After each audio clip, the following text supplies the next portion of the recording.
দলবদলুদের নিয়ে দলীয় কর্মীদের সতর্কবার্তা বিজেপির রাজ্য সভাপতির। দলবদলুদের সঙ্গে যোগাযোগ রাখবেন না বলছেন সমীপ ভট্টাচার্য। ওরা ওদের পারিবারিক অশান্তিতে ভেতরে কে কি বলছে আমাদের জানা নেই। কারো কারো বিবেক জাগ্রত হয়ে যাচ্ছে, হঠাৎ বোধোদয় হয়েছে, বিলম্বিত বোধোদয়। আর কেউ কেউ মনে করছেন এ ধরনের বিবৃতি দিয়ে দলের সমালোচনা করেই শাসক দলের দরজা খোলা থাকবে আর তার মধ্যে ঢুকে পড়বেন। সেগুলো বালি নয়, সেগুলো বোল্ডার, যেটা আপনারা অবৈধভাবে তুলেছিলেন বিভিন্ন দিক থেকে।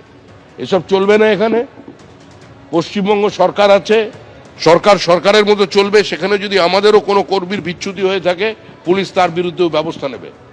দলের পক্ষ থেকে পরিষ্কার বার্তা আছে, এই ধরনের তৃণমূলীদের সঙ্গে, দলবদলুদের সঙ্গে যোগাযোগ রাখবেন না। এরা ওখানে লুটে স্বচ্ছন্দ ছিলেন, মনে করছেন এখানে এসেও সেটা বজায় রাখবে এই সরকারের আমলে।